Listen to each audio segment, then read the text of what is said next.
we're going to continue your journey at the New to Cyber Summit today with our kind of special lunch and learn takeover. So in this session, you'll have the chance to quiz cybersecurity experts. You may be able to learn some things to help you pick the right career path, or even maybe some anecdotes into the kind of history of the industry. So by ways of kind of introductions, I'm Luke Zaki, so I'm the steward for SEC 275 or SANS Foundations, which is the most comprehensive certified cybersecurity course for beginners. And to set a little bit of context, in sort of today's digital age, the importance of cybersecurity has kind of skyrocketed, right? It's critical for both businesses and individuals alike.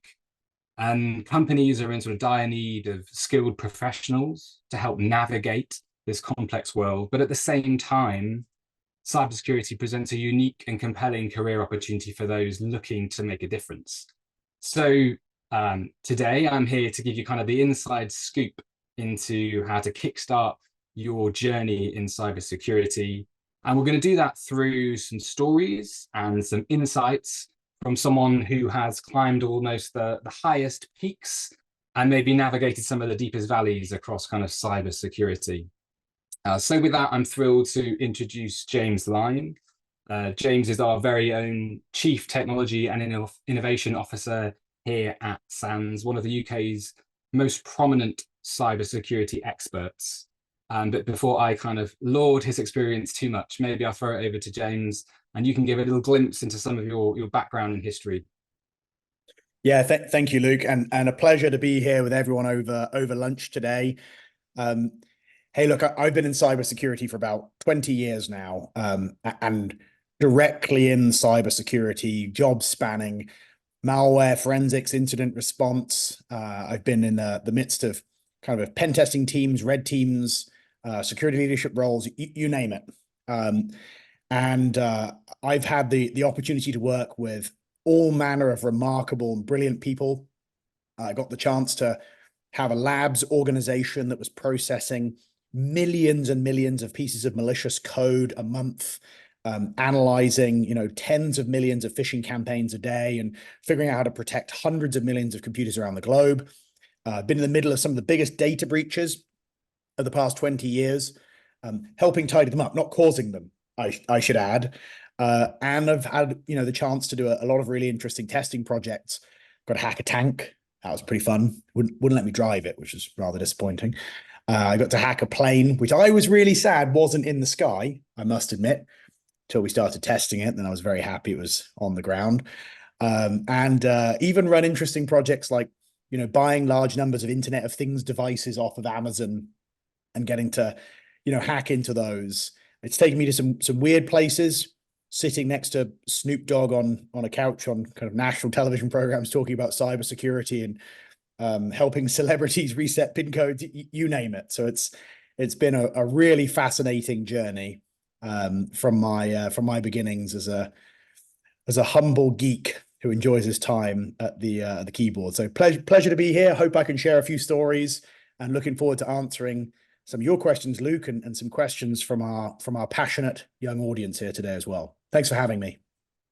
Yeah, perfect. Thank you, James. And if people haven't guessed, it will be a bit of a dialogue today. So what we're going to do in terms of structure our kind of time over the lunch session is that I'm going to fire off some questions to James, really to kind of delve into his treasure chest, if you will, of kind of personal stories, aimed at ultimately guiding you on your own kind of path through cybersecurity, wherever you may be, whether you've first session and first glimpse into it, or you've kind of started a little bit within your path and looking for more guidance.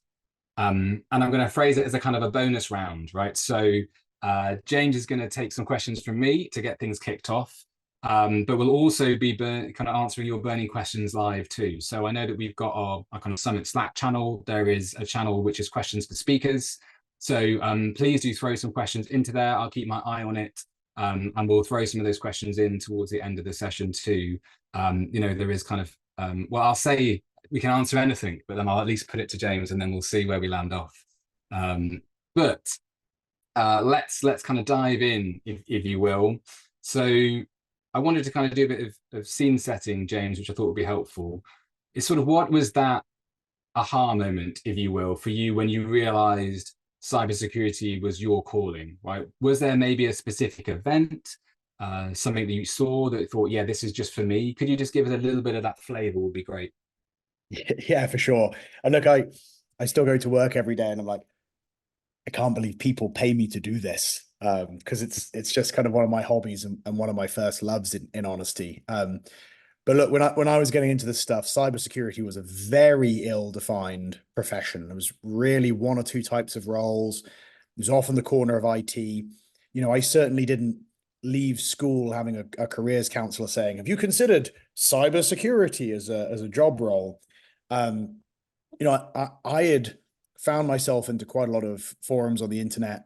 I was doing a lot of programming. I was starting to learn that, you know, I enjoyed ripping things apart and understanding what made them tick, kind of reverse engineering stuff and breaking it apart. And that led me to a really interesting first example of finding an exploitable vulnerability. It was an internet service provider in the UK. I think it was like 14 years old, one of the bigger ISPs, and I found a way to log into any email account of the internet service provider, you know, any user. Now, this was in the kind of early days. We had kind of ethical disclosure, responsible disclosure, and all these things we now have. So I called this company and told them about it and incited great panic, that I was some kind of malevolent hacker when I was actually just trying to make things better and more secure. And they closed the hole. And, you know, replaying this story a little later, I had that aha moment that I really liked finding flaws, understanding them, and seeing them get fixed, and seeing them get better. And it was pointed out to me that, you know, that could apply to this kind of cybersecurity thing. And that led me into a few different pathways. I started off actually in cryptography, skipped across to malware, you know, then off to kind of forensics, did a lot of work in the kind of anti-malware industry. But that big aha was realizing I enjoyed that type of work and my brain worked the right way. And I've talked to lots of folks since who've had similar aha moments.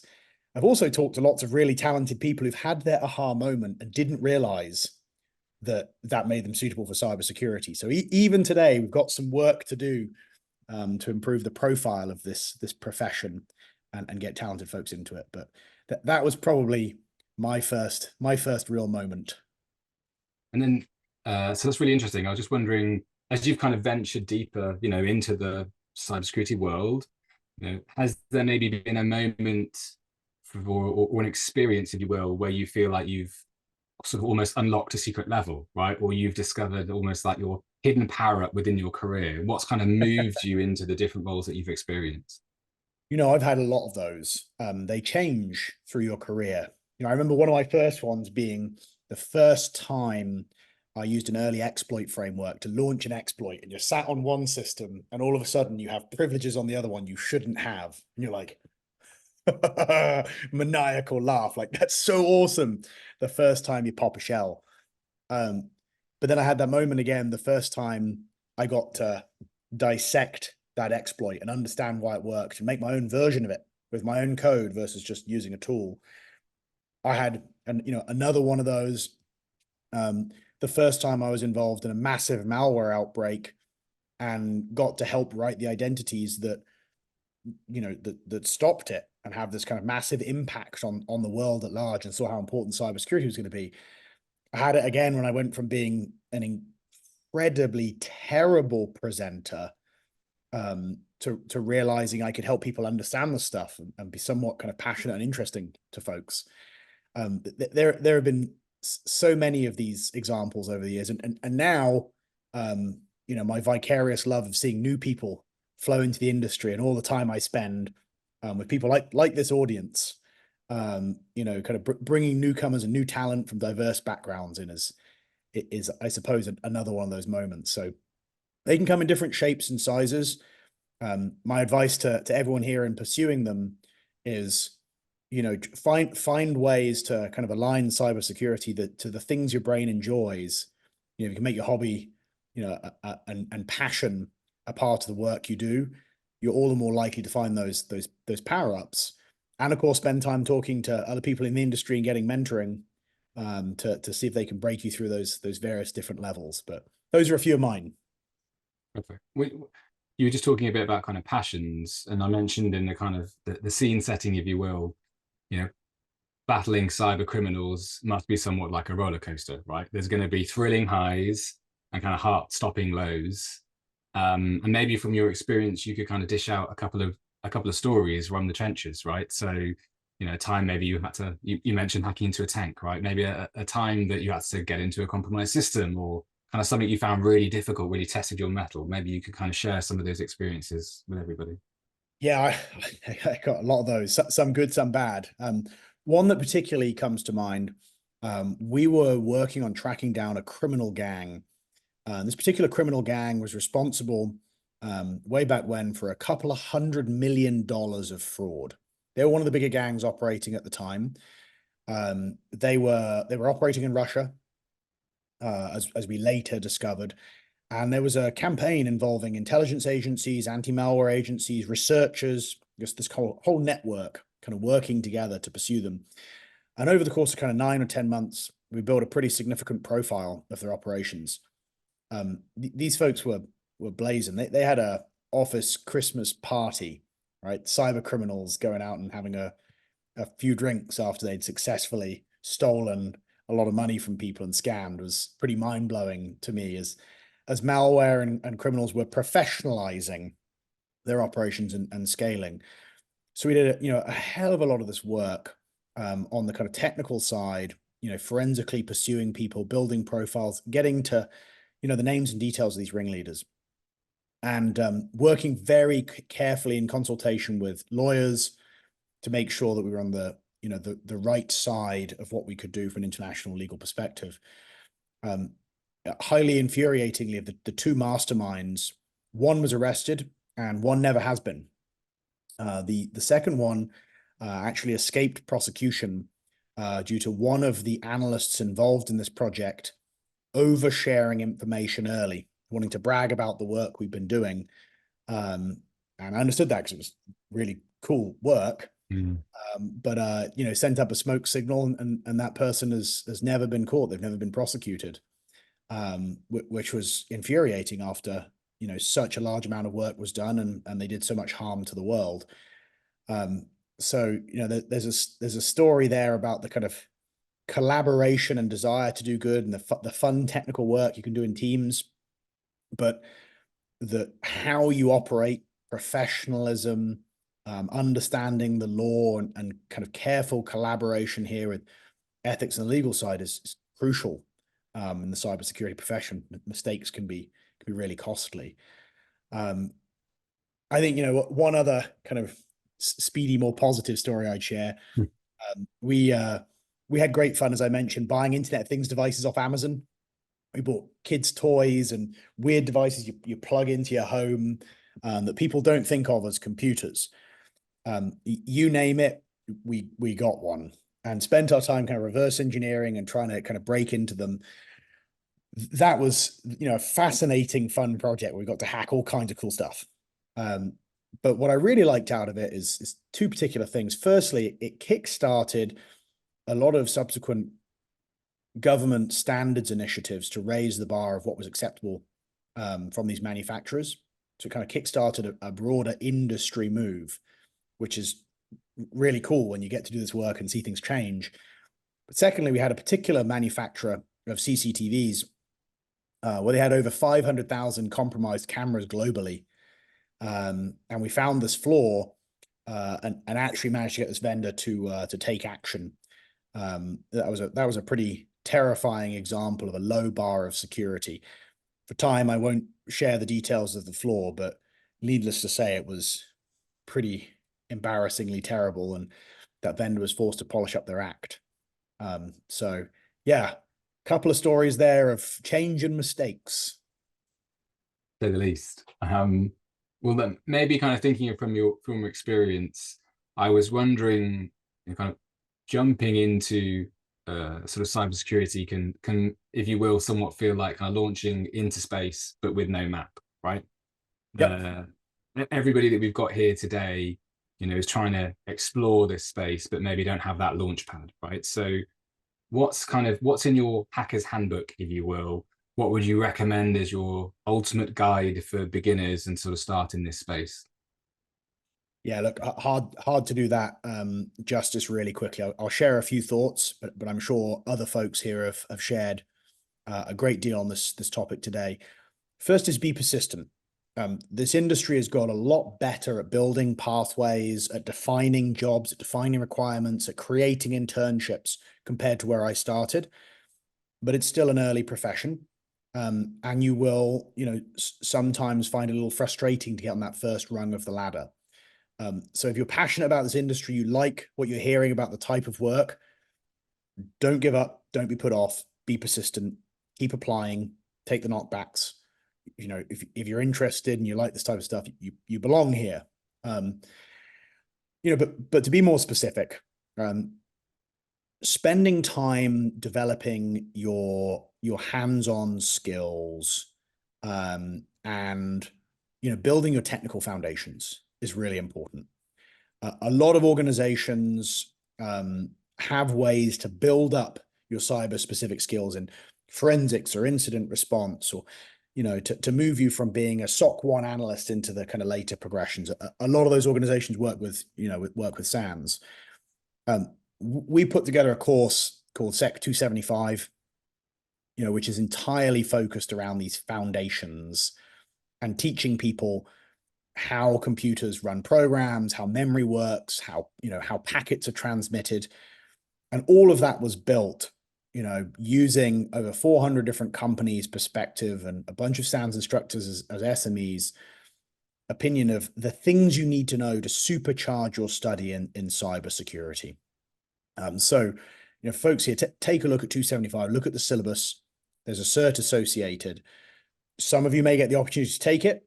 Fantastic way to prove to employers you have kind of what it takes. For those of you that don't, that syllabus is a bit of a prototype of stuff you need to find some other way to learn. So for some of you, that may be, getting books and studying online and finding other pathways. But building up that entry-level competence and being able to do things at the keyboard and demonstrate interest in a job interview is one of the crucial ways to get started. I would put weight onto that more than anything else. And I'll tell you, some of the best people I've hired have come from esoteric backgrounds, but had this technical hands-on hobby. One of my best malware analysts ever actually was a chef before, but had a Saturday hobby of reverse engineering kernel-based malware. Unusual hobby. Yeah, I wonder what their Sunday hobby was in that case. Should have asked. But we've got a few questions coming through on Slack as well. So let me just dive into a few of those with the time that we've got as well. First one I'll throw to you, which is super interesting, kind of thinking about the landscape. It was with there being so many kind of tech layoffs at the moment, across industries, is cyber still worth breaking into? Would really love your kind of perspective on that. In the sakes of brevity for other questions we may want to hit, yes. Look, no industry is ultimately truly recession proof. All industries, ebb and flow with the global economic markets. Cybersecurity is demonstrated to be a continuing need and continue to grow even through recessions.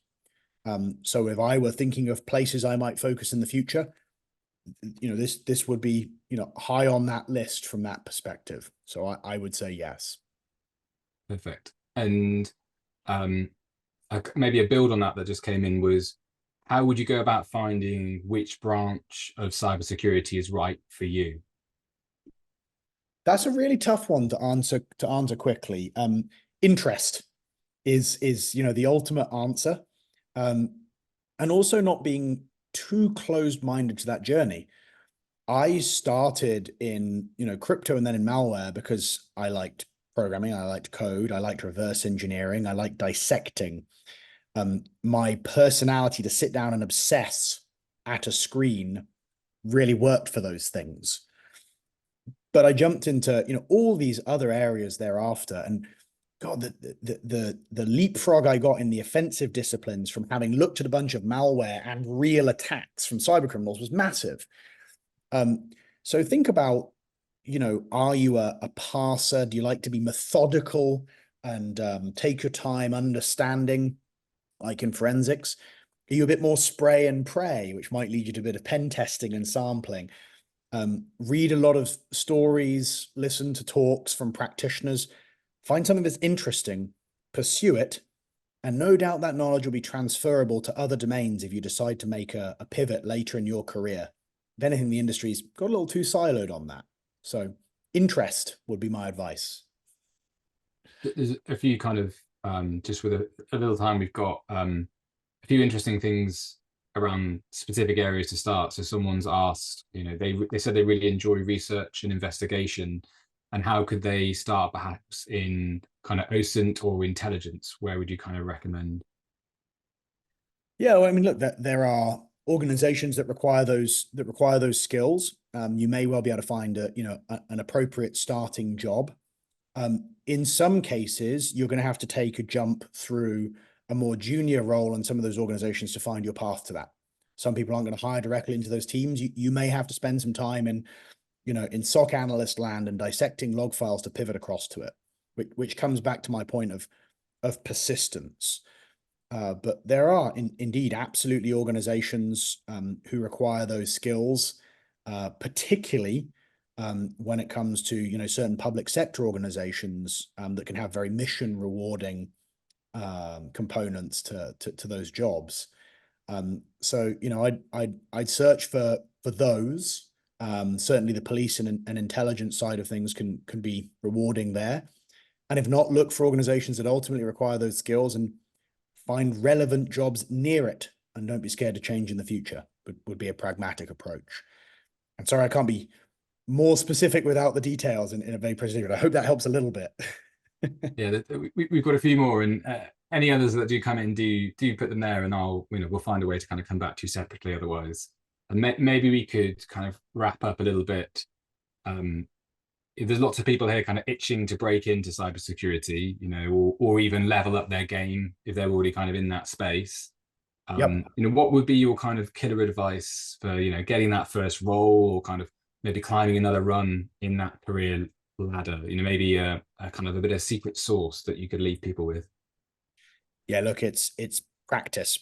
Go learn your foundations, whether that's with a 275 or taking another pathway, another course, another book, whatever it may be. CTFs, hackathons, tournaments, hands-on time working with folks, learning from the community and practicing. Build your own home labs, get yourself in trouble and solve technical issues. If you learn to problem solve, you have hands-on skills, you're interested and you can talk to that, and you keep applying for these roles, you're going to find someone who'll take a chance on you in that junior role and develop you.